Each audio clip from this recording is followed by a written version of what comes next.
مولانا طارق جمیل صاحب پر کفر کے فتوے کی خبریں پھیل رہی ہیں، آپ کچھ گفتگو کر دیں تاکہ لوگوں کا ذہن صاف ہو جائے۔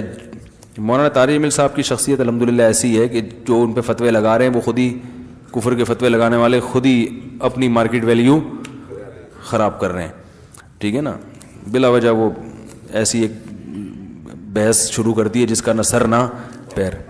بھائی اگر انہوں نے عمران خان کی تعریف کی ہے تو آپ بول دو غلط تعریف کی ہے۔ اگر مولانا طارق جمیل صاحب نے عمران خان کے بارے میں کہہ دیا کہ اچھا آدمی ہے اور یہ ہے فلانا ہے ڈمکانا ہے، تو آپ بول دو بھائی ایک کلپ بنا دو، بھائی میں مولانا طارق جمیل صاحب کی رائے سے متفق نہیں ہوں، یہ دلائل ہیں، آپ ایک کلپ بنا دو، ختم ہو گئی بات۔ اتنا زیادہ اس کو جذباتی ہو جانا، تو یہ تو کوئی بھی سمجھدار آدمی اس جذباتی پن کو قبول نہیں کرے گا، تو یہ طریقہ ہی ٹھیک نہیں ہے۔ مولانا طارق جمیل صاحب نے کوئی مولانا فضل الرحمان کی مخالفت تھوڑی کی ہے کہ عمران خان 1 نمبر ہے اور مولانا فضل الرحمان 2 نمبر ہے، ایسا تھوڑی کہا ہے انہوں نے، صحیح ہے نا۔ تو یہ عجیب، اتنا بھی کسی کو رائٹ نہیں دو گے بولنے کا، تو بھائی یہ تو گھٹن والا ماحول ہے ہمارے یہاں۔ آپ زیادہ زیادہ یہ ہونا چاہیے تھا کہ انہوں نے تعریف کی، آسٹریلیا میں تھے نا، انہوں نے بھی بیان دیا کہ بہت اچھا آدمی ہے، تو آپ زیادہ زیادہ ایک تمیز کے دائرے میں کلپ بناتے کہ بھائی مولانا طارق جمیل صاحب ہمارے لیے قابل احترام ہے، عالم دین ہے، اللہ نے بہت سے لوگوں کو ہدایت دی ہے، لیکن ہماری رائے یہ ہے کہ وہ سیاسی لائن کے آدمی نہیں ہے، بہت سی چیزیں ان کو پتہ نہیں ہے، تو انہوں نے جو تعریف کی ہے ہماری رائے میں یہ غلط تعریف کی ہے، اور یہ جو یہ اس کے یہ دلائل ہے، ختم۔ پھر جس نے مولانا کی حمایت کرنی ہوتی وہ ایک اور کلپ بنا دیتا کہ بھائی جس نے مولانا پر اعتراض کیا ہے کہ غلط تعریف کی، تو میری رائے میں صحیح تعریف کی ہے، غلط تعریف نہیں کی، تو وہ دوسرا آتا وہ کہتا ہے نہیں صحیح کی ہے۔ تو یہ بحث چلتی رہتی ہے، ہمیشہ سے چل رہی ہیں ایسی بحثیں۔ کیا خیال ہے بھائی؟ چلتی رہتی، لوگ خود ہی فیصلہ کر لیتے کون صحیح ہے کون غلط ہے، نہیں بھی فیصلہ ہوتا کنفیوز ہو جاتے۔ تو اس میں اتنا زیادہ جب آپ جذباتی سیاست میں آ کے بنتے ہیں تو اس سے میرے بھائی مجمع ٹوٹے گا، مجمع ٹوٹے گا، امت دھڑوں میں تقسیم ہوگی، اور عین ممکن ہے کل جن سیاسی لیڈروں کی وجہ سے آپ اتنے زیادہ جذباتی ہو رہے ہو، کل وہی کمپرومائز کر لیں تو آپ کے پاس پھر کمپرومائز کا راستہ نہیں ہوگا۔ یہ ایسا ہوتا رہے، مشرف یوں ہے، مشرف فلانا ہے، مشرف چور ہے، مشرف ڈکٹیٹر ہے، لیکن قوم کے وسیع در مفاد میں سلو کی گئی، اور وہ سلو ممکن ہے صحیح ہو، وہ کہتے ہیں بھائی ٹھیک ہے جیسا بھی ہے، لیکن ابھی ہمیں اس سے جوڑ میں کیا ہے، بھلائی ہے۔ کیا خیال ہے؟ تو کہتے ہیں نا کسی سے دشمنی کرو اتنی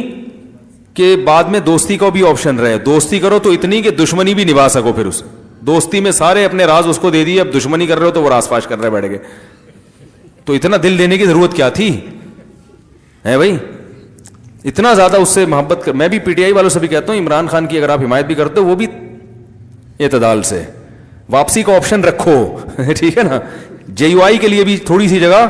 رکھو، ایسا نہ ہو کل آپ کی نظر میں عمران خان غلط ہو گیا تو جے یو آئی کو صبح شام اتنا برا بلا کہا آپ نے کہ اب آپ کے پاس لوگ ماریں گے آپ کو، یار تو بول رہا تھا یہ ایسے ہیں۔ تو ٹھیک ہے آپ پی ٹی آئی کی حمایت کرو، جے یو آئی کے لیے بھی تھوڑا سا سافٹ کارنر رکھو، اور اگر آپ جے یو آئی کی حمایت کر رہے ہو کرو، آپ پی ٹی آئی کی مخالفت کرو، لیکن تھوڑا سا اتنا رکھو کہ کل اگر مجھے وہاں جانا پڑ گیا تو کسی منہ سے جا سکوں میں وہاں پہ۔ مولانا طارق جمیل صاحب نے صرف عمران خان کی حمایت کی ہے، لیکن آج اگر وہ مولانا فضل الرحمان کی حمایت کرتے ہیں تو ان پہ انگلیاں نہیں اٹھیں گی، وہ کہیں گے بھائی میں نے اس کے بھی کردار کی حمایت کی تو مجھے اس معاملے میں مولانا بڑے ٹائٹ لگے، یہ کام بڑا خاندانی ہو گیا۔ کوئی نہیں ان کو کہے گا آپ نے غلط کہا، کہیں گے بھائی آپ تو حق پرست ہیں، اس وقت آپ کو وہ صحیح لگا، اس وقت آپ کو یہ صحیح لگا۔ لیکن جو مولانا طارق جمیل صاحب کو انتہائی فحش الفاظ میں فیس بک پہ یوٹیوب پہ دیکھو نا کمنٹس آ رہے ہوتے ہیں، گالیاں دے رہے ہیں، تو وہ اپنے لیے دروازے بند کر رہے ہیں۔ تو ہماری وہ جو میں نے بھی بتایا تھا نا جذباتیت جو ہمارا ایک بہت بڑا مسئلہ ہے، وہی جذباتیت یہاں بھی ہے۔ میں اتنا پھنس گیا ہوں بعض چیزیں کر کے، ایک دفعہ میں نے بھی ایک ونس اپون اے ٹائم میں نے کہا تھا عمران خان نے وہ ایک اچھا کام کیا، اسمبلی میں اچھی تقریر کر دی، بھائی یہ کہا میں نے بھائی بہت زبردست تقریر کی، تقریر ہی کی ہے نا اچھی، میں تو اب کہہ رہا ہوں کہ اور کچھ کیا، بھائی بہت اچھی تقریر کر دی، ختم ہو گئی بات۔ وہ بھائی کے پی کے میں لوگ گئے کہہ رہے ہیں پورے مدرسے آپ کے خلاف ہو گئے، سارے علماء آپ کے خلاف ہو گئے، میں کیا ہوں سب دکھا رہے ہیں، یہ دیکھو پی ٹی آئی کا آدمی ہے، ممبر رسول کا غلط استعمال کر رہا ہے۔ تو میں نے کہا بھائی اگر اتنی سی بات، آپ کی عقیدت اتنی ہلکی تھی کہ آپ جس کو غلط سمجھ رہے ہو، ہم نے اگر ایک لفظ اس کی تقریر اس کی ذات میں بھی نہیں، تقریر کی تعریف میں کہہ دی اور آپ کی عقیدت تیل ہو گئی، تو ایسے عقیدت مندوں کی ہمیں چندہ ضرورت نہیں ہے۔ ضرب بڑا رکھو، میرے بھی اساتذہ ہیں، بعض میرے استاذ جے یو آئی کے کٹر ہیں، ہے نا، بہت زیادہ JUI کے حامی ہیں اور عمران خان کے بہت خلاف ہیں, اور میرے ہی اساتذہ میں بعض ایسے عمران خان کے بہت حامی ہیں اور JUI کو لفٹ ہی نہیں کراتے وہ. ہم تو دونوں سے بڑی تمیز سے ملتے ہیں. ہم نے تو نہیں کہا کہ میرے دل سے میرے فلاں استاذ ہمیشہ کے لیے اتر گئے, کبھی بھی نہیں کہا. وہ جب استاذ ملتے ہیں میں کوشش کرتا ہوں ان کے ہاتھ چوم لوں کسی طریقے سے, اس لیے کہ ہم نے ان سے بہت کچھ سیکھا. اگر آج وہ PTI کے حامی بن گئے یا JUI کے حامی بن گئے تو بھائی ان کی یہ تو میڈیا نے پروپیگنڈا اتنا کیا ہے, حق کو پہچاننا اتنا مشکل بنا دیا ہے. گالیوں سے تو دلائل شروع ہوتے ہیں آج کل, پتہ کیا چلے گا حق پر کون ہے غلط کون ہے. ہر الٹی چیز کی تعویل موجود ہے, ہر سیدھی چیز میں کیڑے نکالنے کے لیے